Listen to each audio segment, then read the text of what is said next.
Ανεβάζω σήμερα 5 Οκτωβρίου 2024 το 11ο βίντεο μου στο κανάλι του YouTube που αφορά στο ίδιο ζήτημα, δηλαδή το επαναλαμβανόμενο για πάρα πολλά χρόνια αίτημά μου να έρθει η αστυνομία και εισαγγελέας να ανοίξει το όροφο διαμέρισμα του 4ου ορόφου που βρίσκεται πάνω από το δικό μου σπίτι.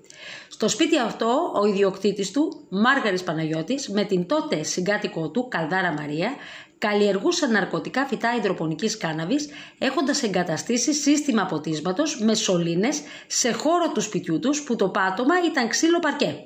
Ενημέρωση για το ότι αυτό το ζευγάρι καλλιεργούσε αυτά τα ναρκωτικά μέσα στο σπίτι τους είχα από γυναίκα δημοσιογράφο της εφημερίδας Πρώτο Θέμα, όπου στο τηλέφωνο που εγώ κάλεσα στις 28 Δεκεμβρίου 2018 μου μίλησε με ακρίβεια και για το όνομα των ναρκωτικών, και ενώ λοιπόν από την εφημερίδα είχαν μια τέτοια ενημέρωση, προφανώς και εκείνοι δεν κατάφεραν να σταματήσουν αυτή τη δράση του επώνυμου ζευγαριού. Στις 7 Φεβρουαρίου 2019, και ενώ εγώ προηγουμένως πάρα πολλές φορές είχα απευθυνθεί για αυτό το ζήτημα στην αστυνομία, στη δικαιοσύνη, στο γραφείο της τότε Υπουργού Προστασίας του Πολίτη Όλγας Γεροβασίλη και στο τμήμα εσωτερικών υποθέσεων της ελληνικής αστυνομίας, ξεκίνησαν να τρέχουν ασταμάτητα νερά από το ταβάνι του βορειοανατολικού δωματίου του σπιτιού μου. Τα νερά αυτά προέρχονταν από το αντίστοιχο δωμάτιο που έχει πάτωμα ξύλο παρκέ του σπιτιού του Μάργαρη Παναγιώτη.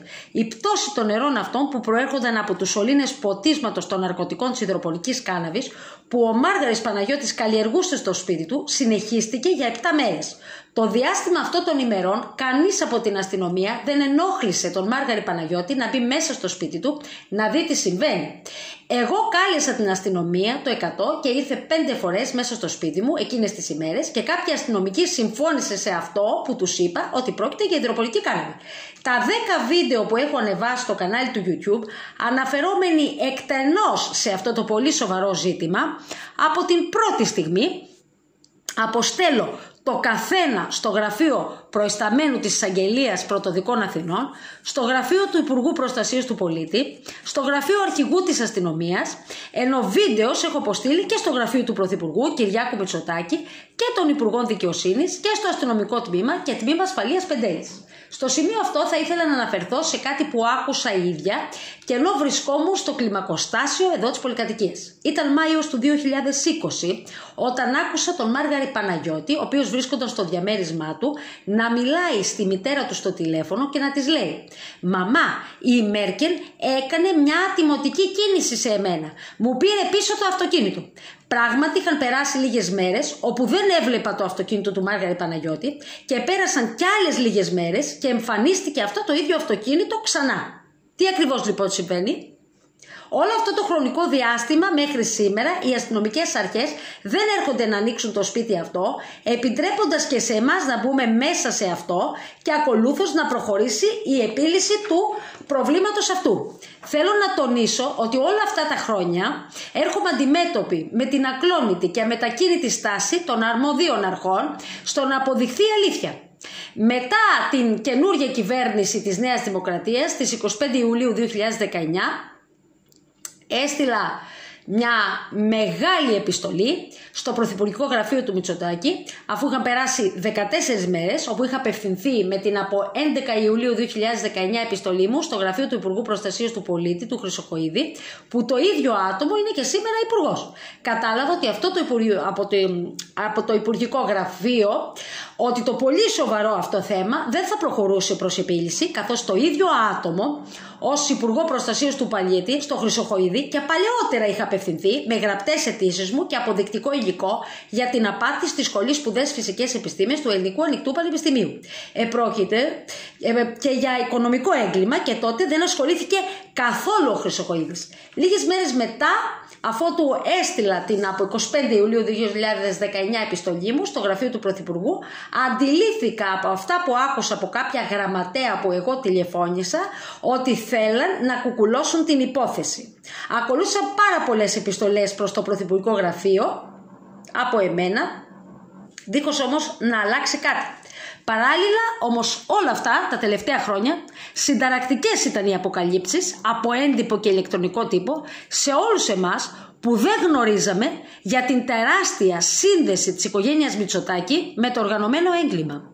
Όσον αφορά τους Έλληνες δικαστές, αυτοί προφανώς παίρνουν κάποιο μισθό πολύ υψηλό, χιλιάδων ευρώ. Οι ασφαλιστικές τους εισφορές που το κράτος πληρώνει είναι τέτοιες που αργότερα θα τους εξασφαλίσουν συντάξεις κάποιων χιλιάδων ευρώ, αλλά η έννοια του σεβασμού στο κάθε τι δεν θέλουν να περνάει καθόλου από το μυαλό τους.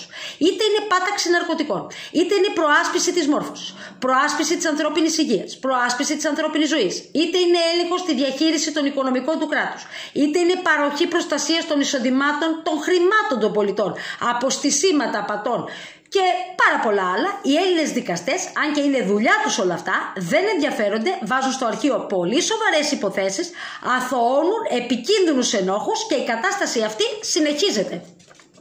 Όσον αφορά τους Έλληνες πολιτικούς, πολύ σύντομα θα ήθελα να αναφερθώ στο εξής. Έχοντας εγώ η ίδια έρθει αντιμέτωπη με αρκετές απάτες που στήθηκαν από το κράτος επί πρωθυπουργίας Σιμίτη και συνεχίστηκαν αυτές και με τις επόμενες κυβερνήσεις μέχρι σήμερα, διερωτώ με εάν ποτέ ερευνήθηκε εάν ο κύριος Σιμίτης είχε πτυχία ανώτατης εκπαίδευσης ή είχε χαμηλότερες βαθμίδες. Προσέξτε ότι αυτό το λέω ενώ ο πρώην πρωθυπουργός Σιμίτης είναι εν ζωή.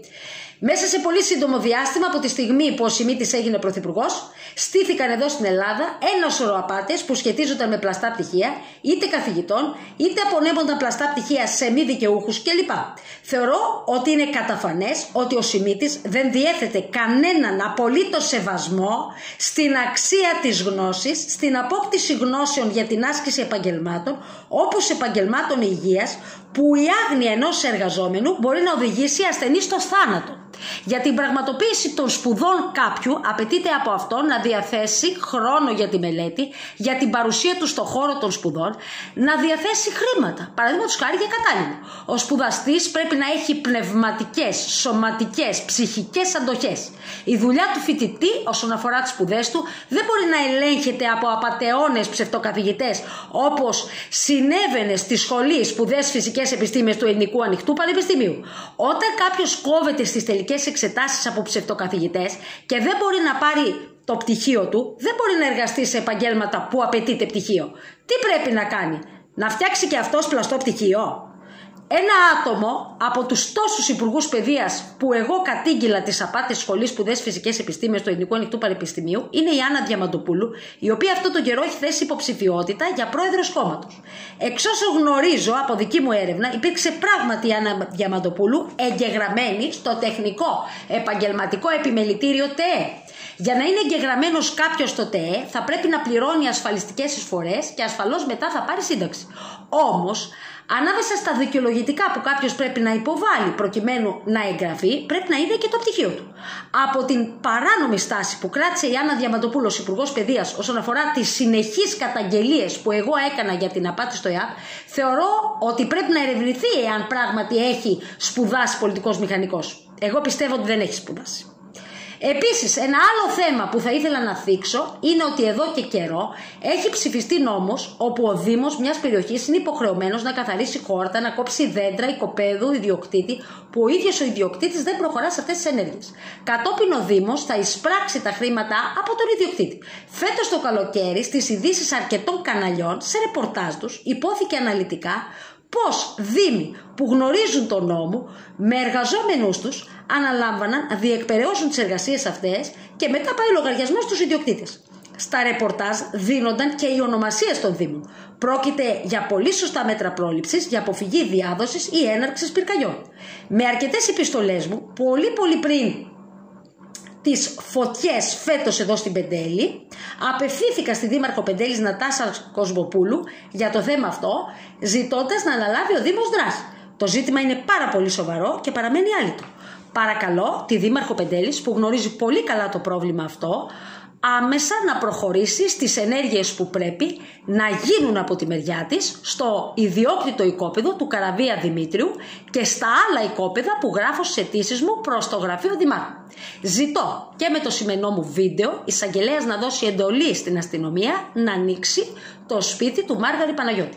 Δηλητηριώδη, τοξικά, χημικά αέρια καθημερινά έρχονται κάτω στην ατμόσφαιρα του σπιτιού μου, προερχόμενα από τις καλλιέργειες ναρκωτικών φυτών υδροπονικής κάναβης του Μάργαρη Παναγιώτη.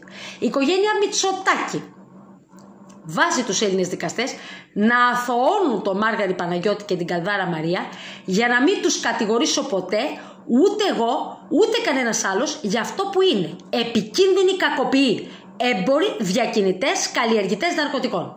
Ο τίτλος του σημερινού μου βίντεο είναι «Υπό την καθοδήγηση της οικογένειας Μητσοτάκη, αστυνομία και δικαιοσύνη είναι απόντες σε υπόθεση ναρκωτικών».